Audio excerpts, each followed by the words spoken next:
Monsieur le Président du CRIF, permettez-moi de saluer à mon tour l'ensemble de vos invités, Monsieur le Président du Sénat, Madame la Présidente de l'Assemblée nationale, Mesdames et Messieurs les ministres, Mesdames et Messieurs les anciens Premiers ministres, Mesdames et Messieurs les ambassadeurs, Mesdames et Messieurs les parlementaires, Madame la maire de Paris, Madame, Monsieur les présidents de conseils régionaux, Mesdames et Messieurs les élus, Mesdames et Messieurs les représentants des autorités judiciaires et militaires, Mesdames et Messieurs les présidents et délégués de toutes les associations et délégations qui composent le CRIF, et je veux saluer aussi les anciens membres du bureau du CRIF, le grand rabbin de France, le président du consistoire, Mesdames et Messieurs, chers amis.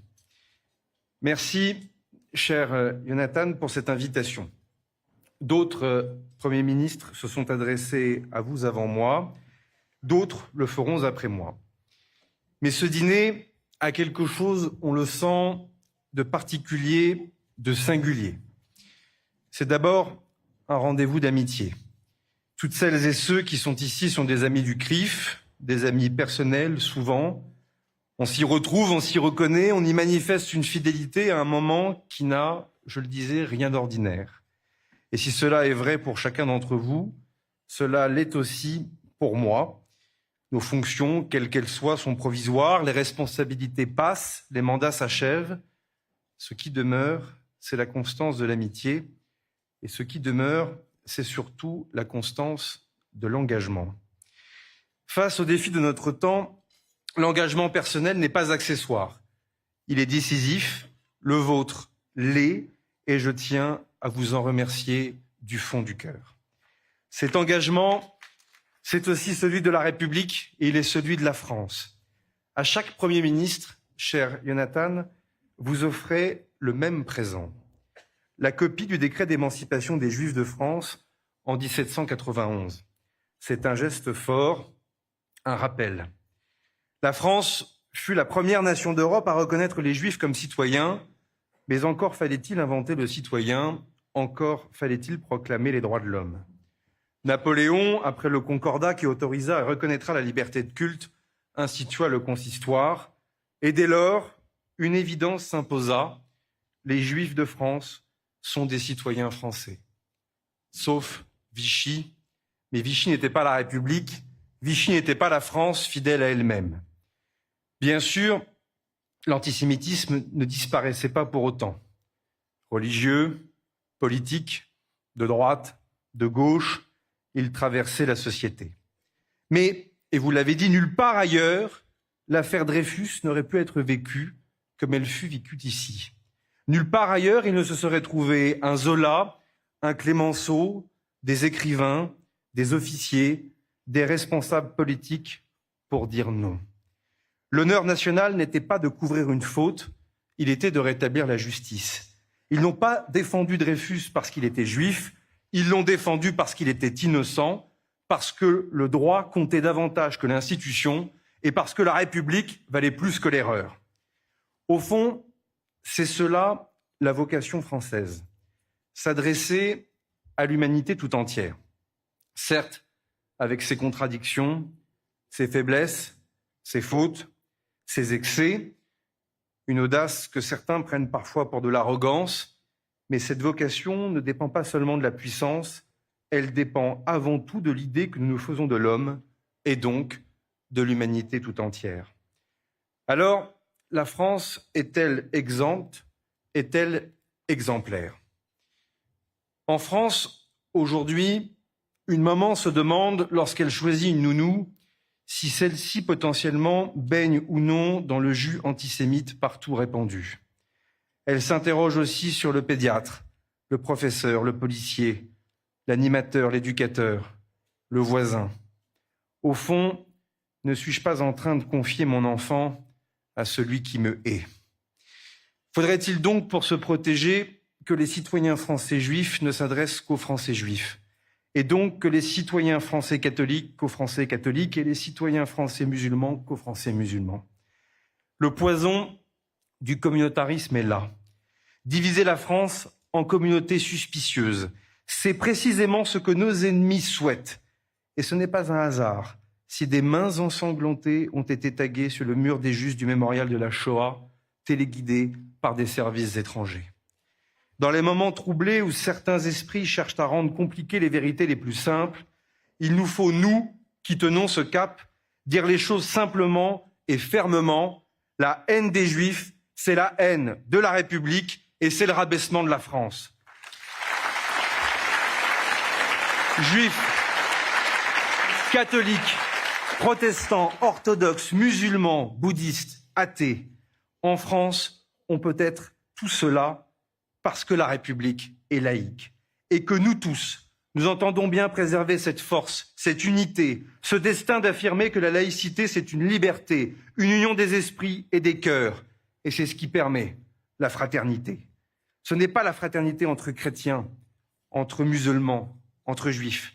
C'est la fraternité entre Français et même au-delà. Mesdames et messieurs, en 25 ans, l'antisémitisme a changé de forme. Les générations précédentes avaient combattu et réussi dans leur combat. L'antisémitisme religieux, l'antisémitisme de gauche avaient relativement disparu. L'antisémitisme d'extrême droite était infamant. La Seconde Guerre mondiale, le honteux statut des Juifs, la Shoah avaient à jamais marqué les esprits. Depuis la guerre, le devoir de mémoire, l'enseignement de la Shoah, le rappel de la destruction des Juifs d'Europe, le souvenir des rescapés, leurs paroles obligeaient les plus odieux à se taire. Du moins, le croyait-on. Mais en une génération, une seule génération seulement, l'antisémitisme est revenu, pas lentement, pas à bas bruit, mais brutalement. Il est revenu dans l'espace public, à la télévision, sur les réseaux sociaux, dans les débats, dans la parole politique, y compris officielle. Il revient avec des mots, des expressions que l'on croyait ensevelies sous les ruines du XXe siècle. Ils ne font pas partie de la même espèce humaine que nous. Mais qui peut dire cela? Ce ne sont pas des mots maladroits, ce ne sont pas des excès de langage, ce sont des mots qui ont une histoire de persécution, une histoire de déshumanisation, une histoire de massacre. Qui peut écrire ces mots aujourd'hui en France? Un chroniqueur médiatique devenu député de la République. Voilà la brutalité du retour. Ce qui relevait hier de la marge extrémiste s'installe désormais au cœur même du débat public. Et c'est cela qui nous saisit. Non pas seulement la violence des mots, mais leur banalisation. Alors, qui vise-t-il? Leur auteur se retranche dans une ambiguïté soigneusement entretenue. Il ne dit jamais tout à fait, il suggère, il laisse entendre, il avance, il attaque, puis se dérobe. C'est une méthode. On prononce des mots chargés d'histoire, puis, lorsque l'indignation monte, on explique qu'ils ont été mal compris. D'autres viennent alors plaider. Ce ne sont pas les Juifs qui sont visés, mais les sionistes. Comme si le glissement sémantique effaçait l'intention, comme si changer le mot changeait la cible. L'ambiguïté n'est pas une maladresse, c'est devenu une stratégie à part entière. Elle permet de frapper sans assumer, d'exclure sans le dire, de désigner sans prononcer le nom. Et c'est précisément ainsi que prospèrent les vieilles haines, à couvert, dans le flou, sous prétexte de nuances, dans la lâcheté, en somme. Mais alors, que signifie cette distinction que certains veulent introduire en secours à leur démonstration? Sous-entendre que les Juifs ne seraient acceptables qu'à condition de renier leur attachement à Israël? Qu'ils devraient renoncer à une part de leur identité, de leur histoire, pour être considérés comme pleinement humains? Le raisonnement tenu par ces nouveaux antisémites est au fond assez simple, tout aussi brutal. Reniez ce que vous êtes et vous serez ennemis parmi nous. Refusez et vous serez exclus de l'humanité commune. C'est exactement ainsi que renaît l'antisémitisme, en changeant les mots, en jouant sur les confusions, la complexité des concepts, le manque de culture générale et historique, mais en gardant toujours la même logique d'exclusion. Face à cela, il est une parole qui, elle, ne se reniera pas. C'est son histoire, c'est celle de la France. La France a soutenu la création d'un État pour les Juifs. Les peuples français et israéliens sont des peuples amis. Et lorsque l'État d'Israël est attaqué, la France est à ses côtés. Elle l'a été pour déjouer les attaques massives de missiles et de drones lancées par la République islamique d'Iran en avril et en octobre 2024, comme en juin 2025. Son armée a répondu présent et elle le restera aussi longtemps que nécessaire. Mais il faut redire une chose élémentaire. Une chose que n'importe quel lycéen apprenait et comprenait hier encore facilement. Mais qu'une confusion volontaire, une nouvelle ambiguïté tente aujourd'hui d'effacer. Soutenir Israël, ce n'est pas soutenir un gouvernement. Un gouvernement passe, il est élu, il est critiqué, il peut être remplacé. Un État, lui, existe au-delà des majorités du moment. Soutenir Israël, c'est soutenir l'existence d'un État, sa souveraineté, sa sécurité, et donc le droit du peuple juif à disposer de lui-même. Cette distinction n'a rien d'idéologique. Elle relève du droit international. Elle relève aussi tout simplement du bon sens politique. Nous savons tous ici faire la différence entre la France et le gouvernement français, entre la République et la majorité politique du moment. Personne n'imagine qu'en critiquant le gouvernement français, on appellerait à la disparition de la France. Pourquoi cette évidence cesserait-elle de valoir lorsqu'il s'agit d'Israël? Mais une fois de plus, cette confusion n'est pas une erreur. Elle est une stratégie pour certains. Alors je le dis ici, et non pas à titre personnel, mais au nom du gouvernement de la République. Nous nous tenons du côté de l'existence d'Israël, toujours, pour hier comme pour demain. Je m'y tiens comme tous les gouvernements français depuis 1948. Car aujourd'hui, se dire antisioniste, ce n'est pas critiquer une politique, c'est contester le droit même d'Israël à exister. On a le droit et même le devoir de critiquer un gouvernement. Le gouvernement français est critiqué. Le gouvernement israélien est critiqué. Le gouvernement israélien critique le gouvernement français. Et le gouvernement français critique le gouvernement israélien. Tout cela est normal. Et personne ne doit en être surpris et encore moins en tirer des conclusions qui ne seraient pas les bonnes. Car c'est la vie normale des démocraties et c'est la vie diplomatique normale entre les États. J'ai moi-même, dans mes fonctions précédentes comme ministre des Armées, dit au nom du gouvernement français aux responsables politiques israéliens, droit dans les yeux, ce qui nous opposait, en conscience, dans la clarté, en ligne droite. Les citoyens sont libres de choisir leurs dirigeants. Ils en sont même responsables. Et ces dirigeants doivent, tôt ou tard, rendre des comptes. Là aussi, ne feignons pas de découvrir la démocratie. Alors, au-delà du gouvernement, on peut aussi critiquer un régime. On a pu espérer la chute de l'Empire soviétique. On peut vouloir un changement de régime en Iran, mais souhaiter la disparition d'un État, de la Russie, de l'Iran, de la France, ce n'est pas une opinion. C'est encore un appel à la destruction, c'est donc un appel au crime, et c'est là, malheureusement, que la confusion s'est installée. Désormais, dans le débat public, on mélange sciemment ou par inculture le gouvernement, le régime, l'État et à la fin le peuple. Ce qui relevait hier de l'éducation civique élémentaire est devenu flou. Nous devons donc remettre de la clarté là où certains cultivent volontairement l'ambiguïté. Car le seul État dont on exige aujourd'hui la disparition, c'est Israël. Il faut donc parler clairement. Dire de la mer au Jourdain, c'est appeler à l'effacement d'Israël. C'est accepter l'idée que les Israéliens n'auraient plus leur place. L'antisionisme contemporain est devenu le masque du vieil antisémitisme. La République a toujours su adapter le droit pour combattre la haine. Vous l'avez rappelé, Monsieur le Président. Quand certains niaient le génocide des Juifs, elle a adopté la loi Guesso.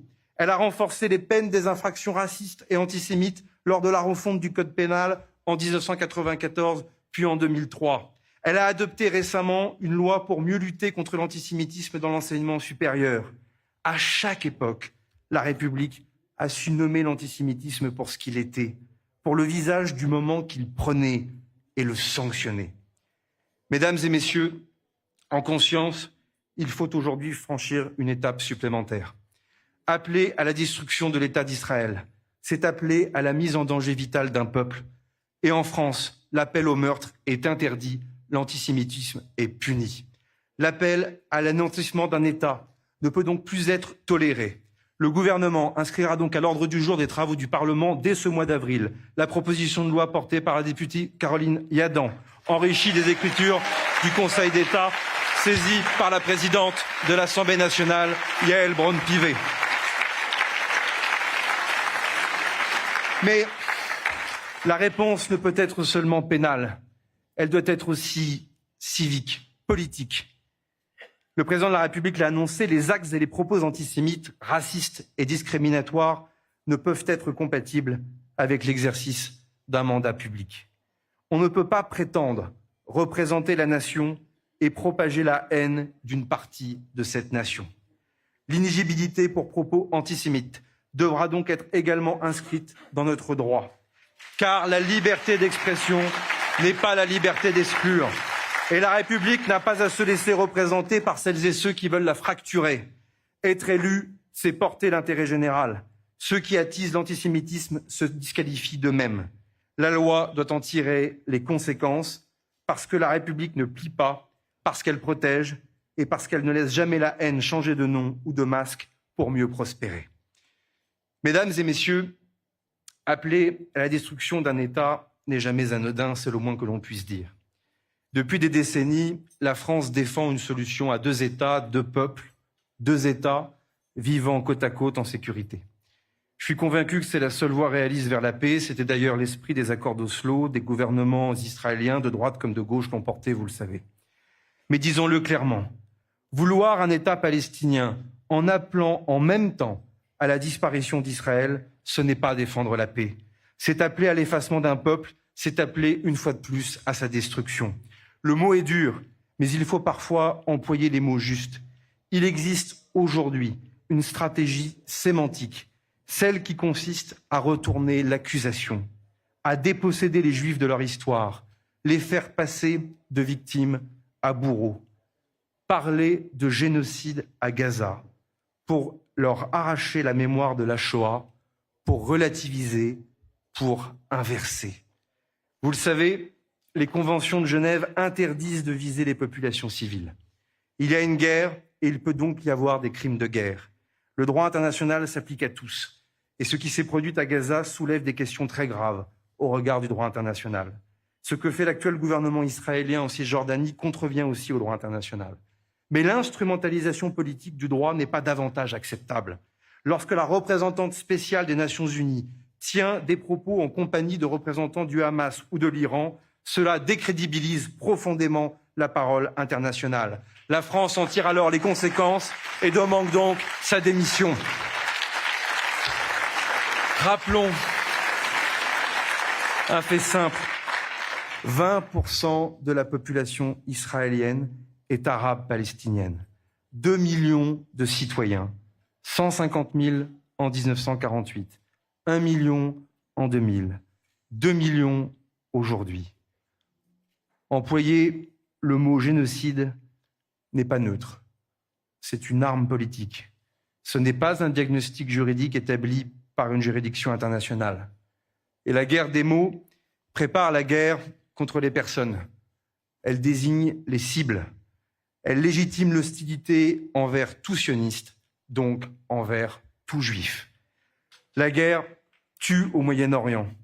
Elle tue aussi à Sydney, madame, monsieur, chers parents, chères familles.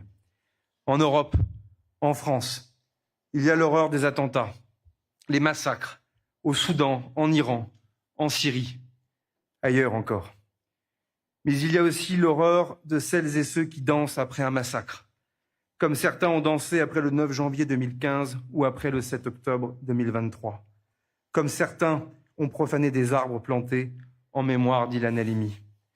Il y a celles et ceux qui feignent d'oublier qu'en 2012, à Toulouse, des enfants ont été assassinés dans leur école parce qu'elle était juive et parce qu'ils étaient juifs, et que des militaires français ont été tués parce qu'ils portaient l'uniforme de l'armée de la République et qu'ils étaient musulmans.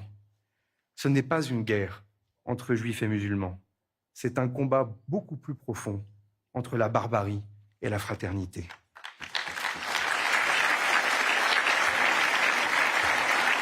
Et dans ce combat, les noms comptent, la mémoire compte. Mireille Knoll, Sarah Halimi, Ilan Halimi, Philippe Braham, Johan Cohen, Yoav Attab, François-Michel Saada, Jonathan Sandler et ses fils Arié et Gabriel, la petite Myriam Monsonego. Et puis, les victimes françaises du 7 octobre et des jours suivants. 51 noms, de 12 à 80 ans, assassinés par le Hamas. 5 ont été sauvés. Derrière chaque nom, une famille, une vie, un avenir brisé. Voilà ce que cherchent nos ennemis. Activer la haine, installer la peur et plus que tout diviser. Depuis 20 ans, tous les gouvernements ont agi. La police protège, l'armée patrouille avec l'opération Sentinelle. Les synagogues, les écoles, les radios juives sont protégées. Et pourtant, les actes antisémites ne disparaissent pas. La peur s'installe. Faut-il encore plus de policiers, encore plus de militaires, à chaque mariage, à chaque bar mitzvah? Oui, probablement. Mais la vraie question est ailleurs. Pourquoi des lieux de culte juifs doivent-ils encore de nos jours être protégés comme des sites sensibles? Pourquoi un enfant devrait-il dire à son père « Papa, je sais qu'un jour, je devrais peut-être partir ». Non, les Juifs sont en France depuis l'Antiquité, à Argan-Taroum, avant Strasbourg, dans la vallée du Rhône au 1er siècle, à Arles, à Marseille. Marseille n'est pas seulement grecque ou romaine, elle est aussi juive, arabe, corse. Elle est tout cela à la fois, comme la France. Ce combat n'est pas celui d'une communauté, il est celui de la République. Juifs, chrétiens, musulmans, agnostiques, athées. Pas de liberté sans égalité des droits et des devoirs, et pas d'égalité sans fraternité. L'antisémitisme est toujours le signal d'alarme. Il annonce les autres haines, les autres malheurs. Je vous remercie de lutter, non pas pour une communauté, vous l'avez dit, Monsieur le Président, mais pour la République, pour ce qu'elle représente ici et pour ce qu'elle représente dans le monde. Le 8 septembre 1967, au camp d'Auschwitz, le général de Gaulle écrivait « Quelle tristesse, quel dégoût, et malgré tout, quelle espérance humaine ». Il rappelait que l'espérance avait fini par triompher, que le cauchemar avait pris fin, que les criminels avaient été vaincus. Mesdames et messieurs, à chaque époque, la France a connu des fautes, des faiblesses, des désespoirs, mais elle s'est toujours relevée, quoi qu'en disent certains. Toujours. Si nos prédécesseurs ont su vaincre l'antisémitisme ancien, nous saurons donc affronter ces formes nouvelles. Nous leur devons. Il faudra de nouvelles armes juridiques, y compris pour les réseaux sociaux, de la fermeté, du courage. Nous sommes là pour cela. Mais il faudra surtout, et les événements des derniers jours le rappellent durement, des idées claires. Oui, de la clarté, pour l'engagement, pour les enfants, pour que la haine ne gagne pas. Peggy écrivait qu'il y a quelque chose de pire qu'une âme perverse, c'est une âme habituée. Le combat essentiel, il est là. Il est politique, il est culturel, il est intellectuel, il est même civilisationnel. Ne rien céder, jamais. Bon dîner du CRIF, pour l'amitié, pour la République et pour la France.